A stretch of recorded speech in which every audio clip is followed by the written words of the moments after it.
Hi, Dr. Yass here.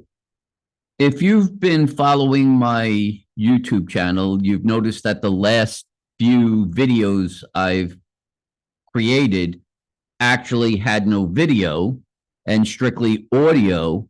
And that was because of a very specific reason. I had developed a tumor on the right side of my cheek that had developed over the last 5 to 6 months. It started off, which looked mostly like a wart, and very aggressively progressed, ultimately becoming something called fungating, which is where the squamous cell carcinoma actually pierces through the skin and begins to develop on the outside of the skin.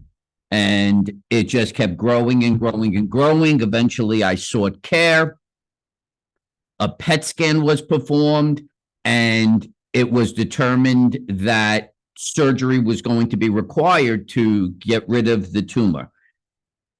The process continued to unfold. I finally got to see a surgeon who was going to do the surgery. We eventually got a CAT scan performed, and the unfortunate presentation presented by the CAT scan was that the tumor had overtaken my ear and had infiltrated the external ear canal.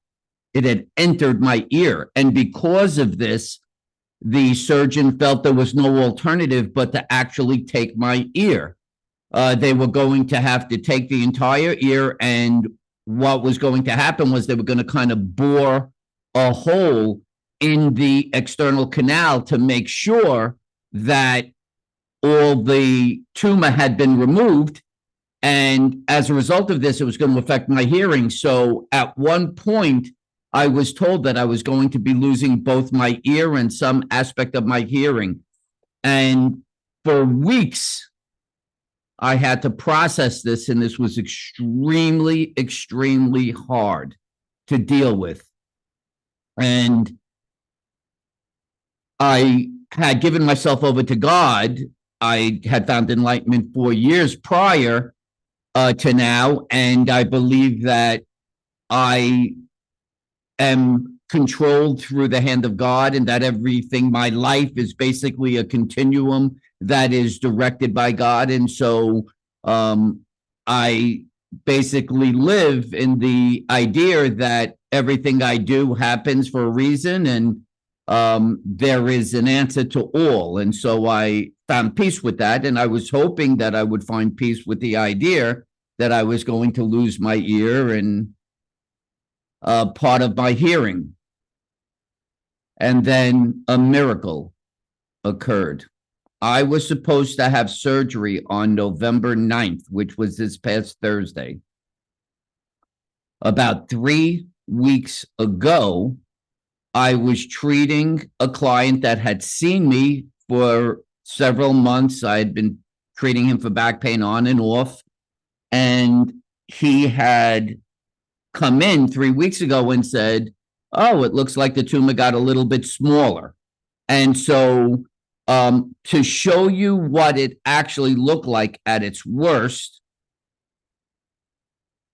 this is what the tumor looked like. Obviously, you can see it is fully taken over my ear. I had difficulty placing a Q-tip between the tumor and the back of my ear.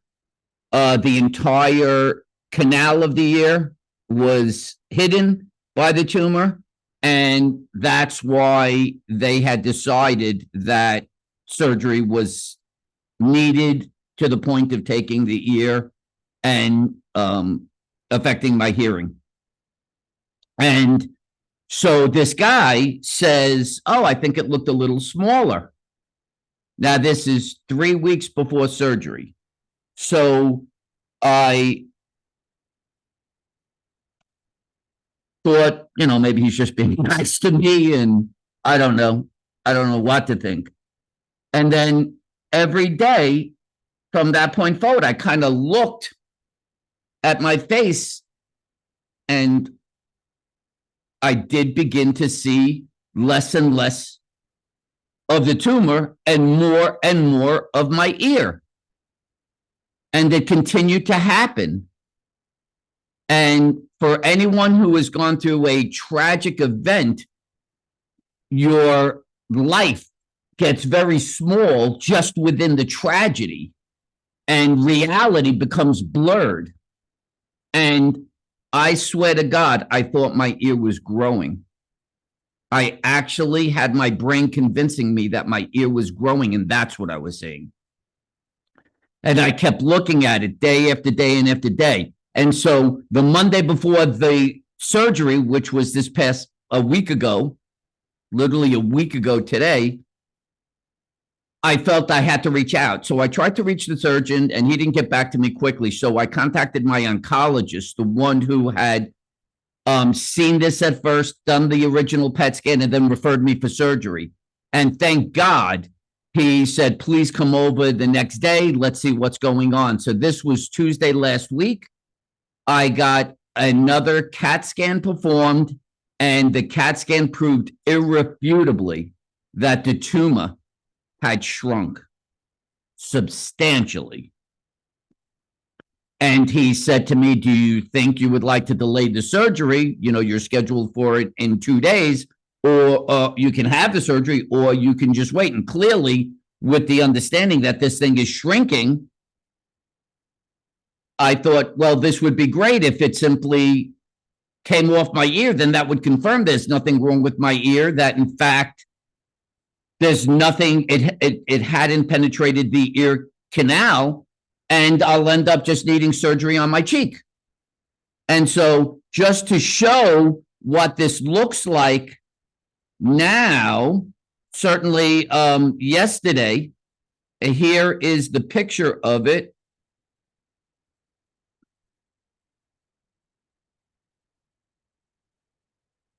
And you could clearly see that there is my ear canal, and that in fact, it had not penetrated the ear canal. It had not infiltrated the ear canal.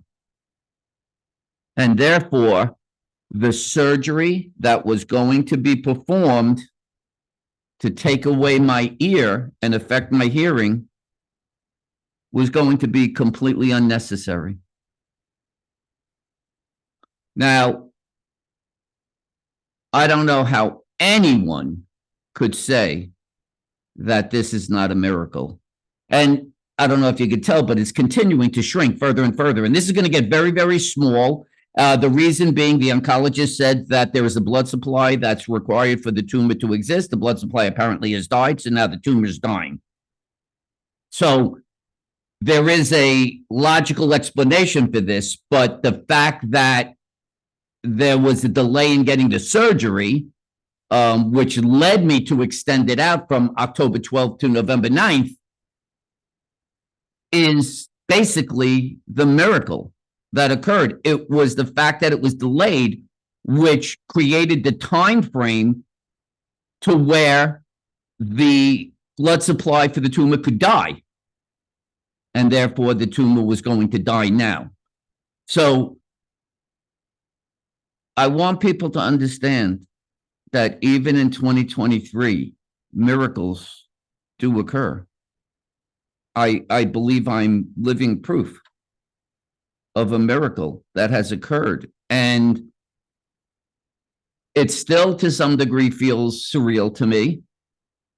But I'm telling you now that I will live every day for the rest of my life realizing that I could have had my ear removed and my hearing impaired, all because a CAT scan said that my external canal of my ear had been infiltrated by a tumor. And it turns out that was 100% wrong. And I don't blame the doctors. I don't even blame the CAT scan. What I need you to understand is that an image is being taken, and the image is doing its best. The mechanism, it's doing its best to differentiate tissues. But at that time, when the tumor was so large and so compressive, it had compressed the layer of this part of my ear to where it couldn't be differentiated. So clearly, the The CAT scan had interpreted that there was no more portion external aspect to that ear canal and that it had simply infiltrated it. And I can only say through the miracle of God that the time was given for the blood supply to die, for the tumor to shrink, and without any question, the presentation that the tumor had never infiltrated my ear canal, and therefore there's nothing wrong with my ear. I hear fine and everything's great. So this is really being done for those who I had done a video already about the tumor, and I wanted people to know what was happening, and through the grace of God, a miracle occurred. And I am going to wait another 3 weeks. I'm going to get further imaging now just to see the size of the tumor and how small it grows, and probably at that point get some sort of surgical intervention. This is not going to stop the cells. It's not going to evaporate. It's just shrinking. So at some point, I will need some sort of small surgery, probably outpatient, simply on my cheek to get rid of the balance of the tumor, and that will be it. So that's where this is going to end up. So I wanted people to know that had seen that original video, what was happening, but I kind of also want this to be a message to those who are suffering with chronic pain, who feel so dependent on an MRI as to determine what's causing their pain, to recognize, number one, it is an image, and therefore do not think it guarantees accuracy in terms of determining what is. Just because someone says you're bone on bone and they show you some picture, trust me now, it doesn't mean that that is an accurate picture of what exists. I'm telling you from my personal experience, I almost lost my ear and my hearing because a PET scan said something that simply wasn't true. And through the grace of God, I was given the time and the opportunity to prove that it was wrong. And I will not need surgery on my ear. Secondly, I want you to understand that this use of imaging to identify the cause of your pain is simply not accurate. The symptom itself is coming from a specific tissue, and interpreting that symptom is your best chance to understand what tissues in distress creating that symptom. 30 years, half my life, I have spent correlating symptoms to tissues. And I can tell you in that 30-year period, more than 98% of the cases I've treated, the cause of pain was muscular. Muscular causes do not show up on diagnostic tests. Just imagine you're taking a test to find the cause, and that potential cause doesn't show up. Therefore, the taking of the test basically is never going to allow you to find that cause. I am imploring you to get beyond the cultural bias that exists, that tells you that to find the cause of your pain, regardless of where it is, head to toe, any peripheral joint, wherever it might be, that you need a diagnostic test to identify the cause of your pain. It's just not accurate. And hopefully the miracle that I was given of not having to have my ear removed and my hearing impaired because a CAT scan said that was necessary will be a lesson for you. And I implore you to seek the Yass method. It's the only method that I'm aware of that interprets the body's presentation of symptoms versus diagnostic testing. It is the basis by which Hippocrates himself, the father of medicine, said that diagnostics were supposed to be performed. So please, I know based on a very, very real experience what it's like to live in fear of a circumstance that's pretty scary. And chronic pain, I know, is pretty scary. After 30 years and thousands of people I've dealt with, hundreds being suicidal, I understand how scary this is. Give the Yass method a chance, please. All I'm asking for is one session. In that one session, if the cause of your pain is muscle, and I will present it to you, not just say it to you, I will prove to you that I know it's muscle and why you should believe it's muscle. By the end of that session, you will see somewhere between 80 and 100% resolution of symptom and return of function. Then we just have to go on and get you to sustain the strength necessary for the appropriate muscles to prevent it from reoccurring and to reclaim your complete functional capacity. So and I hope this video is helpful to you. Please give it a thumbs up. If you like my YouTube channel, Dr. Mitchell Yass, please subscribe. And you will get notifications when new videos are added or when I'm live on YouTube. You just have to hit the bell icon. If you want to reach me by email, you could do so at drmitch@mitchellyass.com. If you decide you do want a Yass method treatment session, you can go to my website, www.livewithoutpains.com. That's plural, livewithoutpains.com. There's a schedule now button. Just click on that. If you're in the Jacksonville area, you can get an in-person session, or you can get a Zoom session and just provide the information necessary, including the day and time that works best for you, and we'll be set. So for now, this is Dr. Mitchell Yass wishing you a pain-free, fully functional life. Bye-bye for now.